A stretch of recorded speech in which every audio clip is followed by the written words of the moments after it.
este amplio marco, la Universidad Autónoma de Madrid está realizando múltiples acciones que las coordina a través de la Unidad de Igualdad de Género y las está llevando, sin duda podemos decir que con eficacia y también con muchísimo éxito.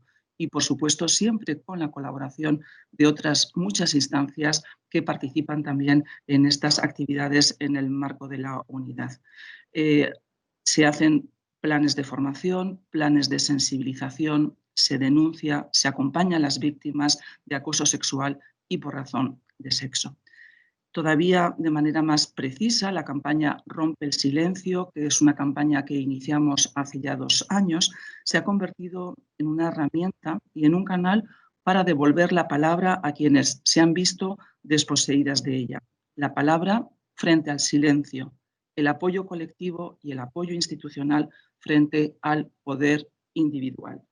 La Universidad Autónoma de Madrid ha asumido también este reto, como acabo de señalar, y ahora es un reto compartido. Quiero, en ese reto compartido, desde luego, agradecer a todas las personas, a todas las instancias que han hecho posible este gran desafío. En primer lugar, a la directora de la Unidad de Igualdad de Género, a Carmen Fernández Montraveta y a todo su equipo de trabajo. No voy a mencionar a todas las personas que están en la unidad, pero por favor también un agradecimiento muy especial para cada una de ellas. A las delegadas para los programas, las delegadas del rector para los programas de mediación. Quiero también señalar a Alicia González y a Beatriz Gregorachi por la gran tarea que hacen. Sin duda también a la Secretaría General, Antonio Perdices y a todo el equipo, así como a la asesoría jurídica que siempre están a nuestro lado. Al defensor del universitario, con quien trabajamos pues, de manera conjunta, de manera colaborativa, a todos los representantes y a todas las representantes de los centros en la Comisión de Políticas de Igualdad por su labor de escucha y también a todas las personas que participan en la Comisión de Seguimiento del Plan de Igualdad. A todos aquellos, a todas aquellas que hoy vais a participar en esta jornada y también a las personas que habéis organizado en múltiples actividades. Y por último, también quería subrayar a nuestro rector, Rafael Garese, por su apoyo incansable en denunciar las violencias. Hoy aprovecho también para recordar que a las 12 de la mañana, delante de la puerta del rectorado, evidentemente manteniendo todas las distancias de seguridad, tendremos un minuto de silencio por las víctimas, tendremos ese minuto de silencio para significar que no aceptamos ningún tipo de violencia y desde luego estará nuestro rector que hará además lectura del manifiesto que ha redactado la CRUE y que ha enviado a todas las universidades españolas. Y ahora ya solamente me queda presentar y alegrarme muchísimo de que esté con nosotros Begoña Marugán Pintos, que va a tener una intervención en torno al acoso sexual como violencia de género. Así que, Begoña, muchísimas gracias. Es doctora en Sociología y licenciada en Ciencias Políticas y Sociología por la Universidad Complutense de Madrid y actualmente es profesora en la Universidad Carlos III de Madrid e imparte, sobre todo, su ámbito de especialización es la sociología del género y las políticas públicas. Además, Begoña Marugán es miembro del Consejo del Instituto de Estudios de Género de dicha universidad y forma parte también del Grupo de Investigación Derecho y Justicia. Además, es adjunta de la Secretaría de la Mujer de la Federación de Servicios a la Ciudadanía de Comisiones Obreras y su línea de trabajo en todas sus actividades es la perspectiva de género en todos los temas que estén relacionados con el trabajo y la violencia. En este sentido, quiero destacar que forma parte del equipo de investigación Empatía de la Comunidad de Madrid, que aborda fundamentalmente la protección integral de las víctimas de violencia de género mediante computación afectiva multimodal. Tiene numerosas publicaciones, numerosos artículos. Yo solamente voy a destacar 2 que me parecen relevantes.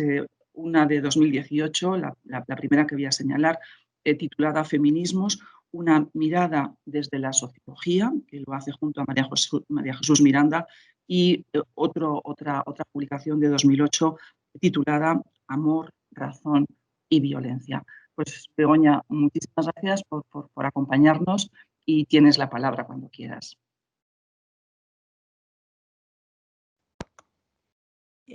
Buenos días y muchísimas gracias, Margarita. Espero que me estéis escuchando. Para mí es un honor y un placer estar hoy con vosotras y con vosotros en esta jornada para reivindicar que ni una menos, ¿no? En pocas palabras, ¿no? Me ha agradado muchísimo escuchar todo el trabajo colaborativo que se está produciendo en la universidad. A mí me habéis llamado para hablar precisamente del acoso sexual en el ámbito universitario. Y en el ámbito universitario y respecto a vuestra universidad tengo que agradecer la invitación que me hace la Unidad de Igualdad, todo el equipo y en especial Carmen, porque además es una trabajadora incansable que ha trabajado para que todo salga fenomenal y eso la verdad es que las personas que trabajamos con un equipo así lo agradecemos muchísimo. Pues gracias a todas y a todos. Nada, yo voy a hablar sobre el acoso sexual. ¿Y por qué el acoso sexual? Pues porque es otra de las formas de violencias contra las mujeres, ¿no?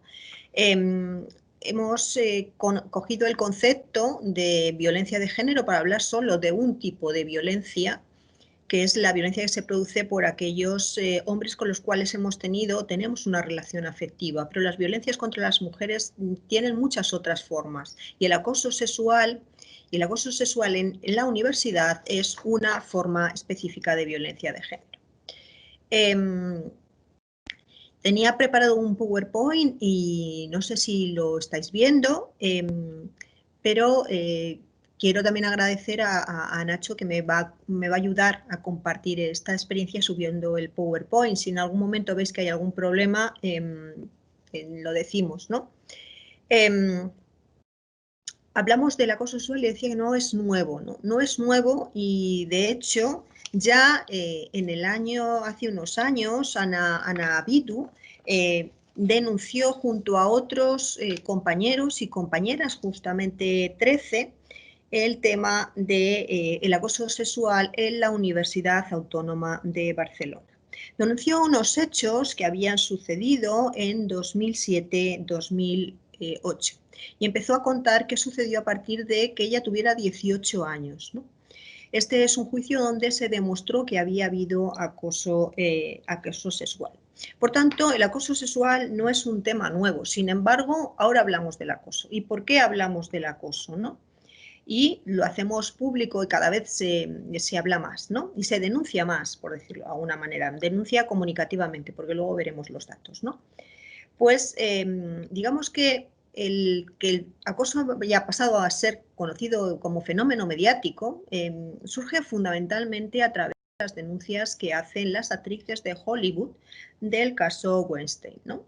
¿Por qué sale el tema del acoso? Pues porque Weinstein es un depredador sexual.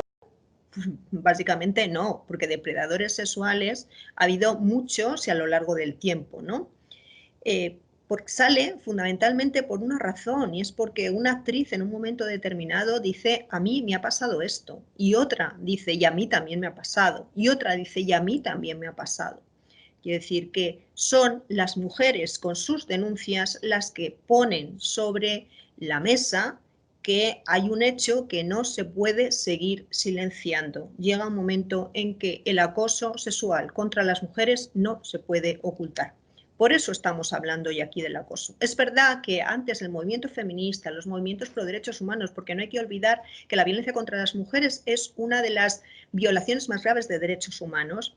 Las asociaciones pro derechos humanos habían denunciado también el tema de la violencia contra las mujeres, que organizaciones como Naciones Unidas o organizaciones como la Organización Internacional del Trabajo también han denunciado estos hechos. Y esos han sido la vanguardia, pero en realidad hay un efecto fundamental que la vanguardia ha sido capaz de poner un discurso en circulación que la población hemos asumido, porque de una manera o de otra hemos sentido en un momento determinado determinados malestares. Quizá no teníamos el nombre acoso específico, pero nos sentíamos mal, ¿no? De tal manera que ahora tenemos el nombre específico y se pueden hacer políticas públicas. Por eso el acoso ahora está sobre la mesa.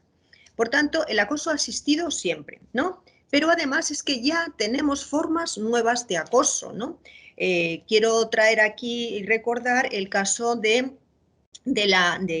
Verónica, la mujer que se suicidó en la fábrica Iveco porque una relación sexual anterior a su matrimonio se había hecho viral. No solo se hizo viral, sino que fue número 1 en redes sociales durante toda una semana. Incluso sus compañeros y compañeras de fábrica pasaban al departamento donde estaba ella para verla. O sea, una situación bastante tremenda, ¿no?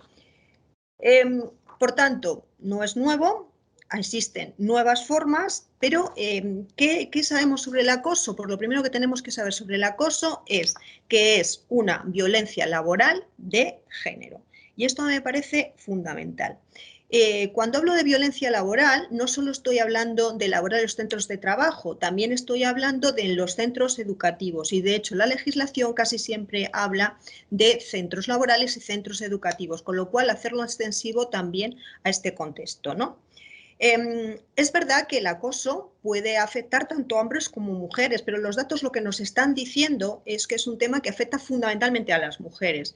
La Agencia de Derechos Fundamentales de la Unión Europea dice que en el 90% de los casos afecta a las mujeres.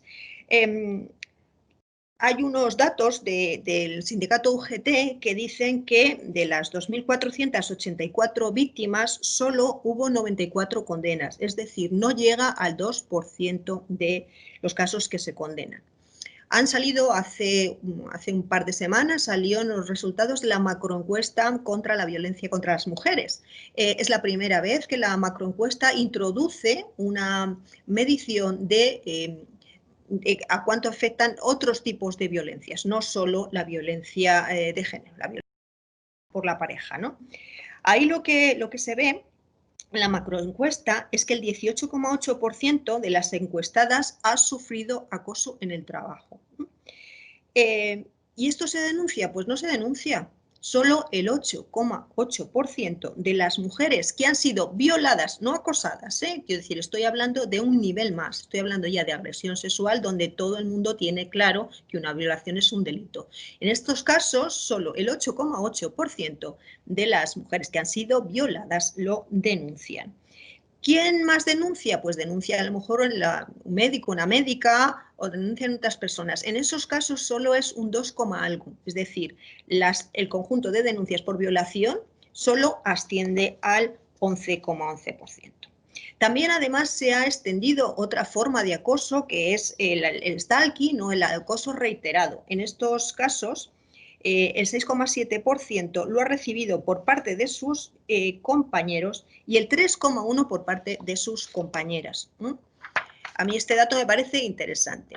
Estoy hablando de violencia de género y estoy hablando de que hablo de violencia de género porque afecta mayoritariamente a las mujeres y pongo datos. Pero no solo el argumento es porque empíricamente está constatado que afecta más a las mujeres, ¿no? Tenemos toda una legislación que nos dice que el acoso y la intimidación sexual es violencia contra las mujeres. Por ejemplo, la Declaración sobre la Eliminación de Violencia de Género nos dice varias formas de violencia de género. Dice, debemos entender por violencia de género y nos dice casos que tienen que ver con lo que conocemos como violencia de género, violencia por la pareja, violencia más familiar. Pero hay un segundo apartado donde nos dice que es la violencia física, sexual o psicológica y nos menciona específicamente el acoso y la intimidación sexual. Además habla de una cosa que también es importante y vamos borrando, y es que también es violencia contra las mujeres, la violencia física, sexual o psicológica perpetrada o tolerada por el Estado. Esos serían los conceptos que da Naciones Unidas sobre violencia contra las mujeres. Pero también organismos como la Organización Internacional del Trabajo ha aprobado un nuevo convenio, que por cierto ya está en funcionamiento porque lo han ratificado más de 2 países, donde nos dice que el acoso sexual es violencia de género y donde nos dice además que la violencia afecta tanto a hombres como a mujeres, quiero decir, esto no lo vamos a negar, pero las mujeres se ven desproporcionadamente más afectadas. Y esto es un literal del propio convenio. Dice, 1 de cada 3 mujeres en el mundo, sin importar su condición económica, experimenta violencia en su vida. ¿Qué es, por tanto, el acoso sexual y cómo está definido? Ya tenemos un concepto. Ya sabéis que conceptualizar es politizar y en la medida que tenemos un concepto ya podemos utilizarlo de tal manera que creemos un nosotras colectivo en torno al cual trabajar, denunciar y poder hacer políticas públicas, ¿no? Pues hay una definición que nos da la Ley de Igualdad. La Ley de Igualdad nos define lo que es el acoso sexual y nos define como cualquier comportamiento verbal o físico. Y quiero llamar la atención sobre el hecho de lo verbal, porque sistemáticamente asociamos el acoso sexual con una relación física, ¿no? No es necesario que haya una relación física, cualquier comportamiento verbal también. Y la condición fundamental es que sea de naturaleza sexual, ¿no? Por tanto, nuevamente, la Ley de Igualdad nos dice que el acoso sexual es violencia de género. ¿Dónde más se define qué es un tipo de violencia contra las mujeres? Pues en el reiterado y tan nombrado Convenio de Estambul.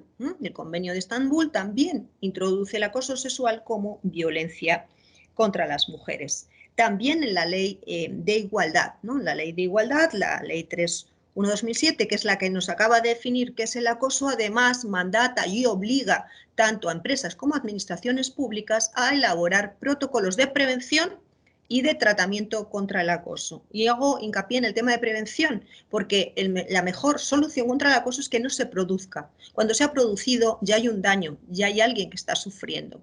Entonces, y cuando alguien sufre, lo mejor es intentar solventarlo lo más rápido posible, de tal manera que un protocolo es muy eficaz para esos casos. Pero lo importante fundamentalmente es que no ocurran. Por tanto, una tarea como la que estáis haciendo ahora aquí, estamos haciendo todas y todos en esta jornada de sensibilización, de concienciación, me parece fundamental, porque lo importante es saber qué es el acoso, porque hay veces que se está acosando y ni siquiera se sabe, ¿no? Eso, yo estoy en algunas comisiones como perita y he comprobado que es que hay gente que no sabe lo que es el acoso, ¿no?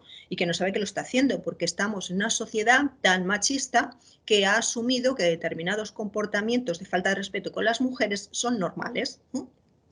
Otra de las leyes que dice que el acoso sexual es violencia contra las mujeres es la Ley Autonómica de Violencia. La Ley Autonómica de Violencia de la Comunidad de Madrid habla de todos los tipos de violencia y menciona también el acoso. Estoy hablando de que es violencia contra las mujeres, pero además es que es un delito de poder y para mí esto es fundamental. ¿Por qué digo que el acoso sexual es un delito de poder? Porque no tiene nada que ver con la sexualidad y esto es fundamental que lo distingamos. Yo en clase con el alumnado lo trabajo mucho porque me parece uno de los elementos claves para diferenciarlo. Incluso estaría bien que lo habláramos incluso en casa, ¿no? Porque como madres y padres a veces hacemos ese papel, ¿no? De no te pongas eso, porque parece que la víctima va a ser la responsable de que le sucedan cosas, ¿no? En lugar de decir a los hijos, a ver qué haces, hijo. Entonces, yo creo que estaría bien que empezáramos a dar la vuelta y empezar a situar el foco donde está, porque la violencia de género no es un problema de las mujeres. Es verdad que es un problema para las mujeres, pero la violencia de género es un problema de los hombres. Y yo creo que hay que situar el foco donde está, y es un problema de los hombres. Y los hombres tienen que empezar a trabajar esta cuestión, porque en realidad son los que tienen el problema. Y además, lo que decía, la violencia, el acoso sexual es delito de poder, porque no es de placer. El violador no experimenta el placer por el acto sexual, por el acto físico sexual. El violador experimenta placer por el acto de dominación que está ejerciendo. Y esto es importante, no tiene nada que ver con la sexualidad, que la sexualidad tiene una relación, tiene un montón de cosas positivas, bonitas, divertidas, agradables, placenteras. Resulta que esto es todo lo contrario. Estamos hablando de un delito. Ya está. Y además de un delito donde lo que sucede es que se responsabiliza e incluso se culpabiliza a la víctima, en lugar de culpabilizar y responsabilizar y penar a los que están cometiendo el delito, ¿no? Cosa que no se suele dar en otro tipo de delitos. Quiero decir que a quien roba no les culpan, ¿no? Pero resulta que los violadores es como, es que ella iba provocando, es que estaba bebida, es que estaba por la noche. Pero bueno, ¿de qué estamos hablando, no? Otra cuestión importante, y es que tenéis que saber que a diferencia de otro tipo de acosos, por ejemplo, el acoso laboral, que necesita que haya una sistemática de acoso y durante un tiempo determinado, aquí con un solo hecho, un solo episodio se puede ir a denunciar. Digamos que tenemos unas leyes que son bastante protectoras. Digamos, la ley en este momento es una aliada. ¿Qué elementos definen el acoso sexual de forma muy rápida y simple? Pues 3 elementos. Uno, ¿qué es un comportamiento de carácter sexual? Esto lo tenemos claro. Segundo, ¿qué es no deseado? No estamos hablando de un delito y esto es importante. Y tercero, que la víctima lo percibe como una condición hostil para su trabajo, para su formación, para su educación y algo humillante. Cuando hablo de la víctima, ¿qué quiero decir con esto? Pues que a veces hay acosadores que lo están haciendo y piensan que no están acosando. Y entonces a lo mejor podemos pensar, vale, pero es que no sabía que lo estaba haciendo. Lo sentimos, pero eso no vale. Eso no vale en estos casos. Todos los delitos, si tú no lo sabes, es tu propia responsabilidad. Y en realidad lo que estamos es atendiendo al dolor y a la sensación y a la humillación de la víctima. Si la víctima lo percibe como algo humillante y degradante, que tiene un carácter sexual y no lo quiere tener, eso es acoso. ¿Cuáles son las raíces? Pues las raíces del acoso son 3 básicamente: la desvalorización de las mujeres y del trabajo femenino. El trabajo femenino en este momento hay una brecha salarial de un 24%. ¿Por qué? ¿Porque vale menos el trabajo que hacemos las mujeres? No, porque es menos valorado. ¿Y por qué es menos valorado? Pues precisamente porque lo hacemos mujeres. Quiero decir, cuando ya lo ha demostrado la antropología, lo ha demostrado la sociología, lo han demostrado bastantes teóricos y teóricas, ¿no? Por el sexismo como rango cultural, ¿no? Presente. Os decía hace un momento que es que hemos normalizado determinados comportamientos que son absolutamente machistas y sexistas, ¿no? Y la tercera razón es porque todo esto se ve reforzado en estructuras jerárquicas y la universidad es una estructura tremendamente jerárquica, no lo podemos negar, ¿no? Cuando Ana Vidu y sus compañeros denunciaron a la universidad a un acosador en la Universidad de Barcelona, Ana Vidu lo que dice es: tardamos en denunciar el acoso en la universidad porque su estructura feudal nos silenció. Esta idea de la estructura feudal de la universidad está llevando a un silencio cómplice del acoso. Entonces, este trabajo que estáis haciendo de colaboración entre distintos departamentos en la implicación que comentaba Margarita me parece fundamental para intentar ir acabando con este tipo de comportamientos tan habituales, desgraciadamente, y tan normalizados, ¿no? Porque lo que sucede es que hay muy pocas denuncias, y entonces como hay muy pocas denuncias parece que es que no lo hay, ¿no? Y entonces decía Ana Vidu en esta misma entrevista, decía: ante la ausencia de cifras es como si un bombero dice no tenemos fuego que apagar, ¿no? Entonces parece que como no se denuncia no existe, y es mentira. Si no se denuncia es porque no hay cauces para la denuncia y porque además no se ha creado una sensibilización suficiente para decir a las acosadas tienes razón y puedes denunciarlo. Hay un artículo en materia de acoso sexual que hizo Pícara Magazine que nos da algunos datos interesantes sobre el acoso sexual en la universidad, ¿no? Y una de las primeras características es la que acabo de comentar, ¿no? El problema de la universidad es que hay un silencio cómplice, ¿no? Ese silencio cómplice es uno de los mayores problemas, porque el acoso sucede en todas las universidades prácticamente y en todas las disciplinas.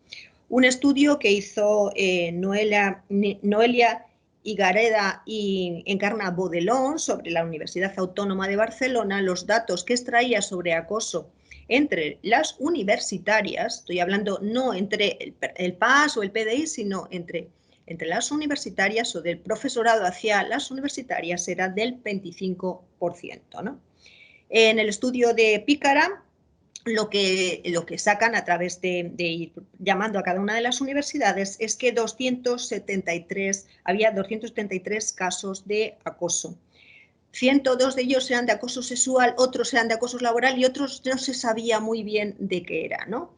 Pero las cifras ahí están y ahí tenemos los casos que dicen, analizando las 50 universidades públicas de España, como podéis ver, hay muy pocas universidades, solo 7, que son las que están de color verde, de las 7 de las donde no reportan ningún caso de acoso sexual, ¿no?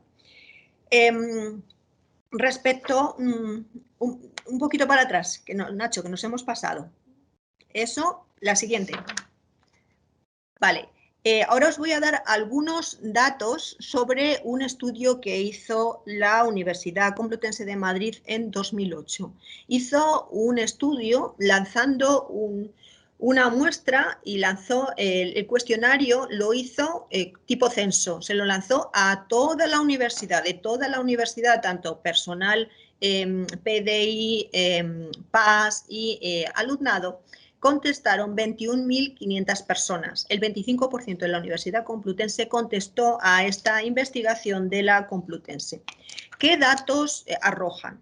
Pues dice que el 6,5% declara haber sufrido acoso. Si preguntamos solo a las mujeres, el 8% de las mujeres han sufrido acoso sexual en la Universidad Complutense de Madrid. Hay un 45,3% de personas que refieren haber sufrido acoso sexual alguna vez. 43%. Es una cifra muy alta. Pero si solo preguntamos a las mujeres, la cifra se eleva casi hasta el 60%. ¿Quiénes eran los agresores? Mayoritariamente eran hombres. El 88% eran hombres. Y en el 79% de los casos los agresores eran conocidos por la víctima. Esta es una cosa que a mí también me parece relevante para romper mitos e imaginarios colectivos que están mal construidos. Esa idea de que los maltratadores, los agresores, los violadores son gente desconocida que te asalta por la noche, se rompe completamente cuando hacemos estudios y nos damos cuenta que en realidad quien nos maltrata, quien nos viola y quien nos acosa es precisamente gente a la que conocemos y algunas veces incluso gente de la propia familia. ¿Cuántos se reportan? Muy pocos, solo el 10% de los casos se reportan, es decir, hay muy pocas denuncias, poquísimas. Pero lo peor de todo no es que haya pocas denuncias, lo peor de todo es que hay un problema institucional. ¿Por qué? Porque solo el 18,6% de las personas que denunciaron dicen haber tenido alguna respuesta. No digo respuesta satisfactoria, digo alguna respuesta. Por lo tanto, creo que las instituciones tienen aquí un trabajo ingente que hacer. Es verdad que estos datos dichos así nos hacen pensar que hay una situación terrible. Bueno, lo que tenemos es que también diferenciar que hay distintos tipos de acoso. Digamos, distintos niveles de acoso. Entonces, como en este gráfico, no sé si lo podéis ver, porque la letra está muy chiquitita, pero como veis hay una parte que son los chistes, las bromas o los piropos ofensivos, que son los que más veces se dan, los que se producen más abiertamente. Esto es el acoso ambiental, ¿no? Pero luego están los que se producen en una menor medida, quiere decir que hay que modular, o sea, estamos hablando de acoso, pero no es lo mismo un acoso leve que un acoso grave, que un acoso muy grave, ¿no? Entonces, casos como presionar, chantajear o sobornar solo se dan en el 0,8% de los casos, o abusos con relación sexual no consentida, quiere decir, aquí estamos hablando de una violación directamente, en el 0,9% de los casos, ¿no?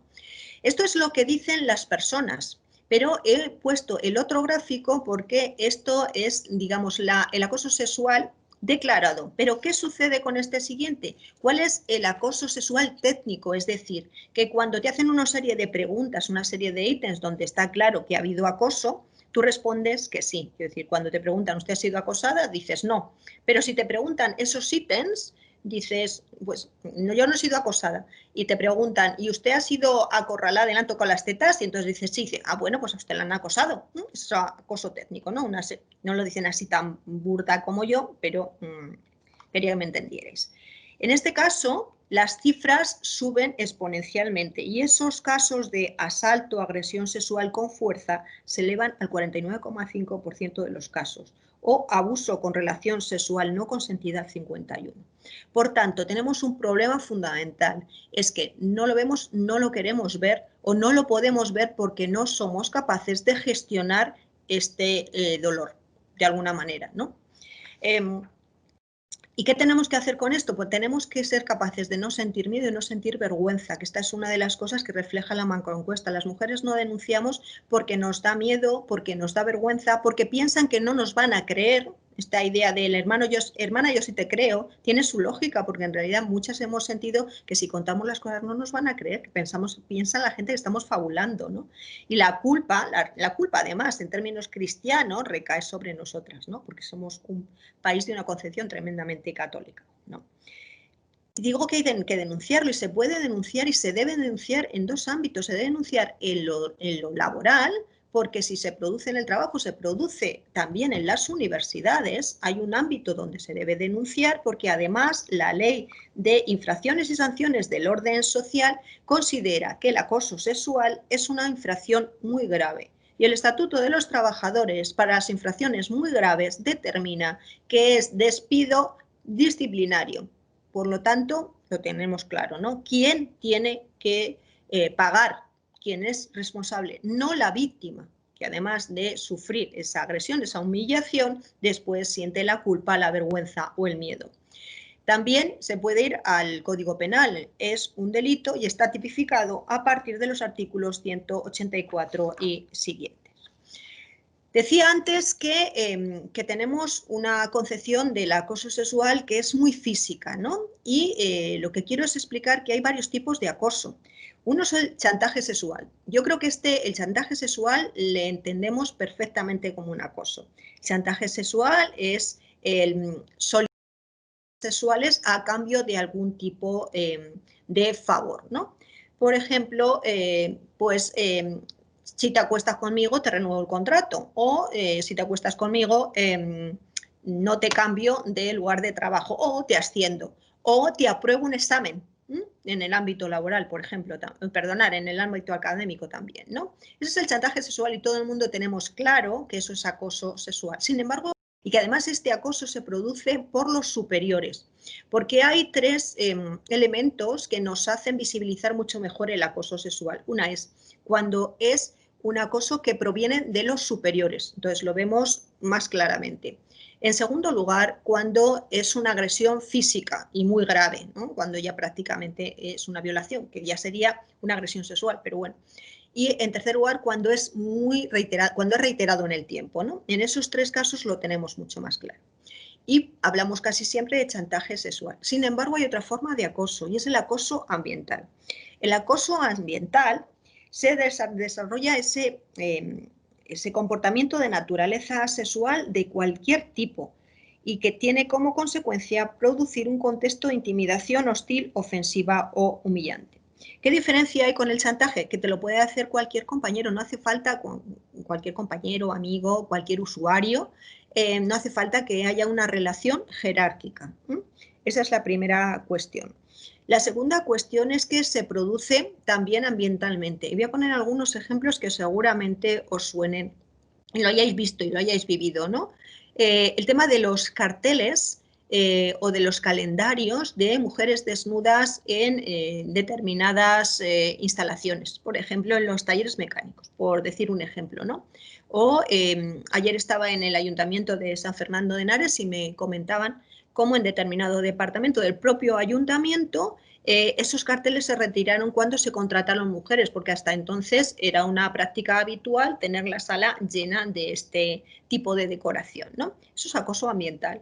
El tema de los chistes verdes que pueden, de chistes verdes y además lascivos y además contados así como mala baba, pues esto también es acoso y hay gente a la que la puede molestar y tened en cuenta que lo que he dicho es que tenemos en cuenta la sensación y la percepción de la persona que lo denuncia y que lo siente, no que lo emite, ¿vale? Y luego está el tercer tipo, que es la agresión sexual. Una violación no es acoso ya, es un salto, se da un salto cualitativo. Estamos hablando de agresión sexual, está tipificado y eso directamente se va a los juzgados, ¿vale? Y lo que os decía antes, que hay muchos grados de acoso, hay varios tipos y además es que hay grados. El grado puede ser acoso leve, acoso grave y acoso muy grave. Ante esta situación, la cuestión es cómo se sale de esto. ¿no? ¿Cómo logramos revertir esta situación en la que hemos sido socializadas y parece que nos es difícil romper ataduras, incluso para denunciarlo cuando nos pasa, ¿no? Pues la Ley de Igualdad establece la obligación, como decía, de hacer protocolos contra el acoso sexual y el acoso por razón de sexo, ¿no? La ley es una aliada, lo he dicho antes, la ley es necesaria, pero la ley es insuficiente. Y además ya estamos denunciando que los protocolos solo por sí no valen, que se necesitan muchas cosas más. ¿Qué necesitamos? Necesitamos socialmente que tener una conciencia lo suficientemente fuerte con el tema del acoso, tan fuerte como tenemos en este momento con el tema de la violencia de género, que en este momento hay una repulsa social unánime contra la violencia contra las mujeres por parte de sus parejas. Pues creo que en el acoso necesitamos tener esa sensibilización. Pero también tenemos que conocer qué es el acoso, lo que acabo de decir. El acoso no es solo chantaje sexual, también es acoso ambiental. Creo que es importante para las personas que lo hemos vivido, porque es muy difícil que no nos haya pasado alguna vez, a alguna de todas.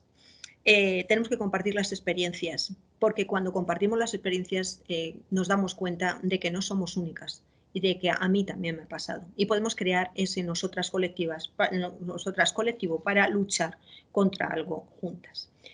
Hay otra cosa fundamental y es que hay que apoyar, hay que ayudar, hay que acompañar a quien denuncia, a quien lo sufre y denunciar a quien lo provoca.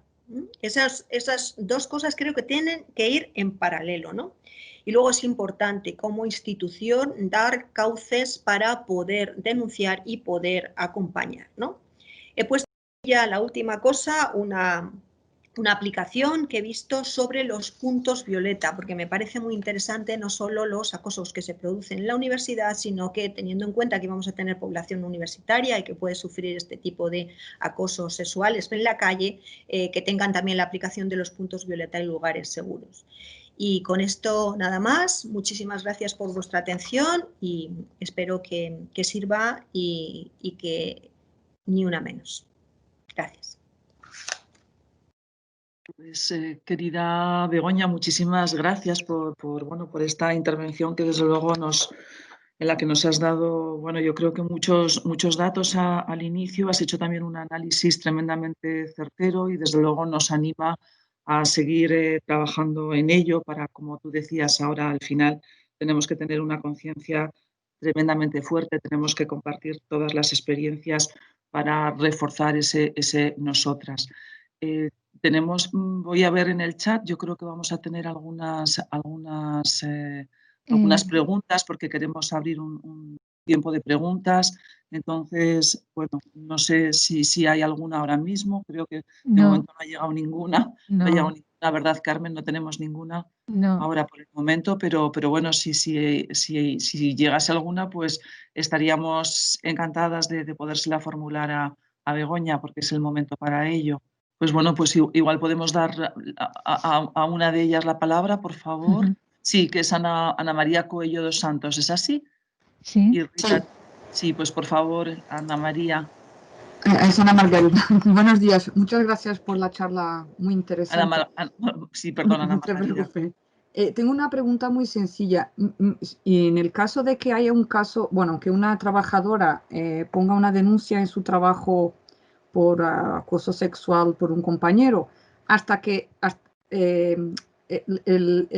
la empresa o la universidad puede hacer algún tipo de acciones, incluso antes de que haya una sentencia de tribunal, o tiene que esperarse a que haya una sentencia por parte de una denuncia, bueno, una sentencia por un tribunal para poder actuar la universidad o la empresa. Sara Nevado.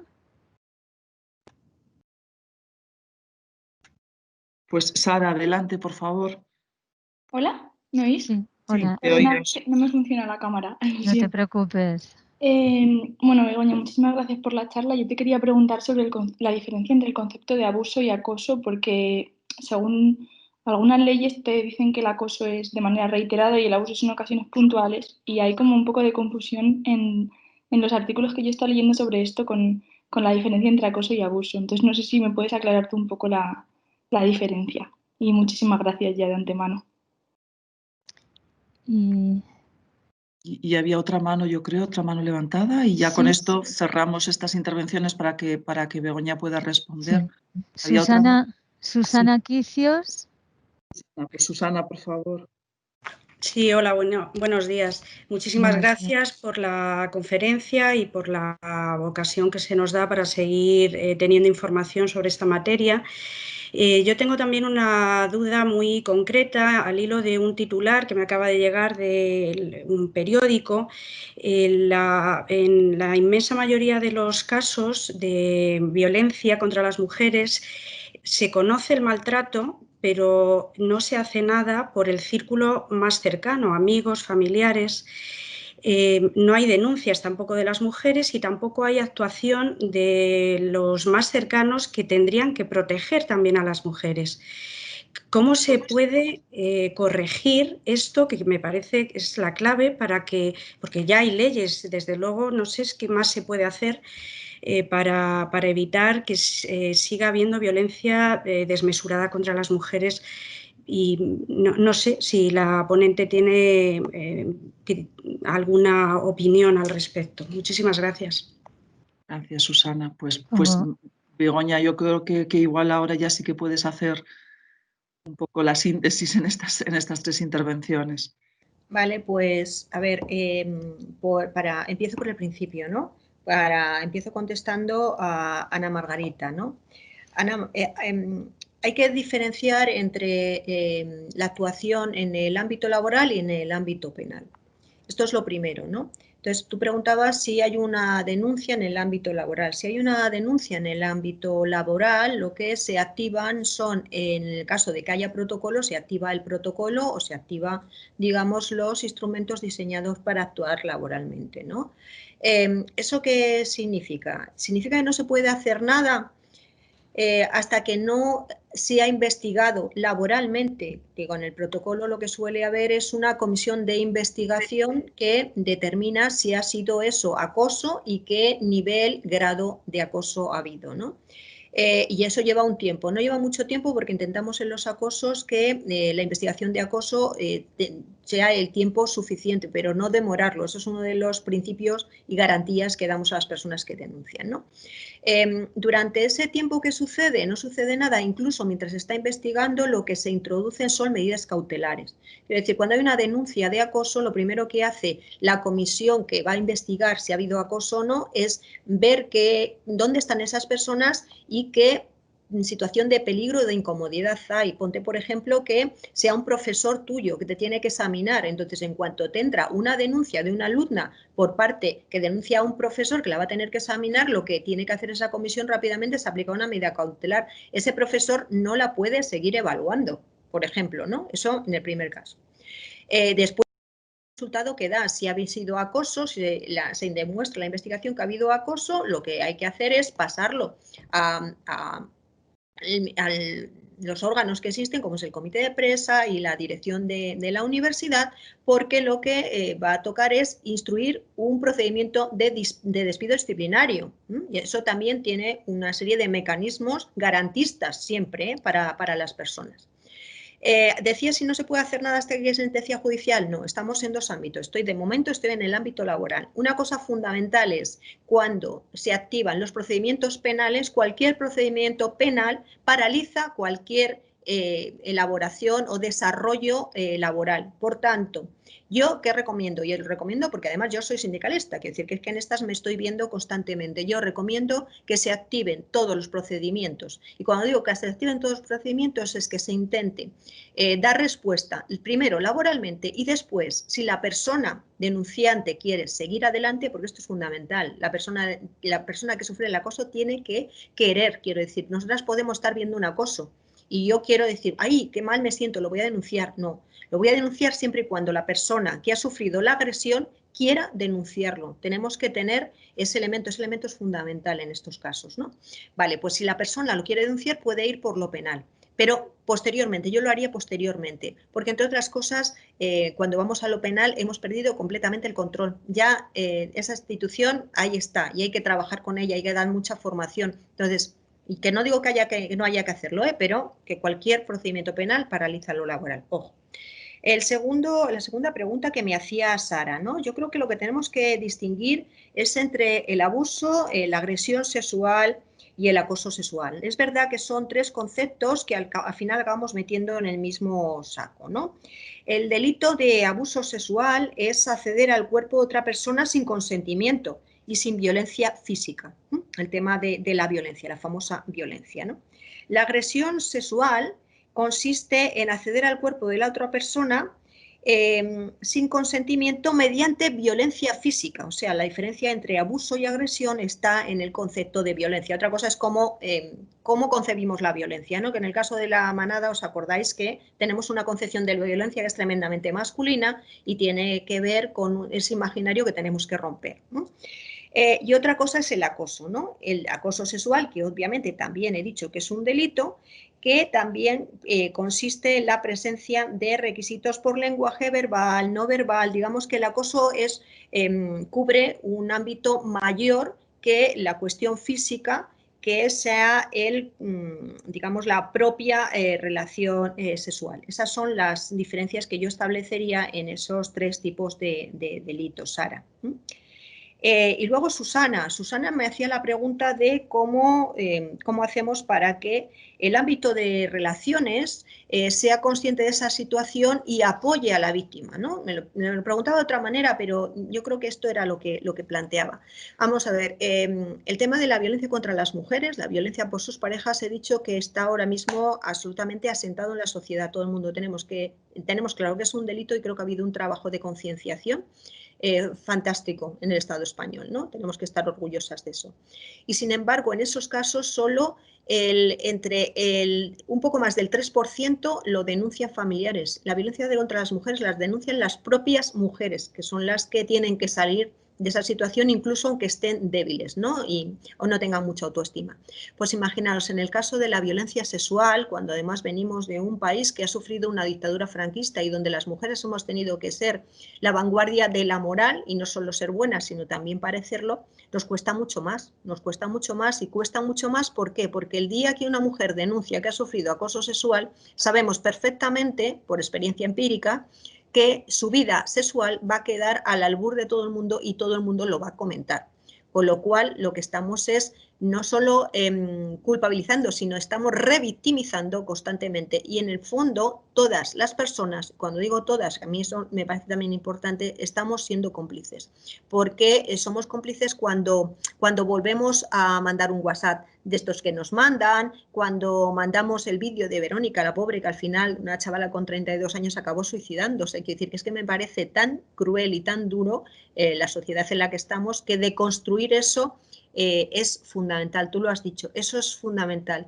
¿Y qué tenemos que hacer? ¿Qué tenemos que hacer? Romper el silencio y situar el problema donde está. El problema no está en las consecuencias, que es donde siempre hablamos de las consecuencias, hablamos del número de violadas, por ejemplo. ¿Por qué no hablamos de las causas? ¿Por qué no hablamos del machismo? ¿Por qué no hablamos de una estructura absolutamente jerárquica en la universidad? ¿Por qué no hablamos de la diferencia salarial? ¿Por qué no hablamos de que no somos valoradas en el trabajo? ¿Por qué no hablamos de que nos seguimos comiendo más de la mitad del trabajo de nuestros hogares y que somos las cuidadoras casi absolutas? ¿Por qué no hablamos de que hemos sido penalizadas en el COVID y vamos a seguir siendo penalizadas? O deconstruimos este imaginario y deconstruimos una construcción machista sobre la que se asienta esa sociedad, o no vamos a conseguir nada y el cuerpo de las mujeres seguirá siendo expropiado por las mujeres. Por tanto, solo podemos hacer una cosa, unirnos y unirnos con los hombres que quieran apoyarnos. Me parece fundamental, y continuar esta lucha, porque no tenemos que tener ningún miedo ni ninguna vergüenza.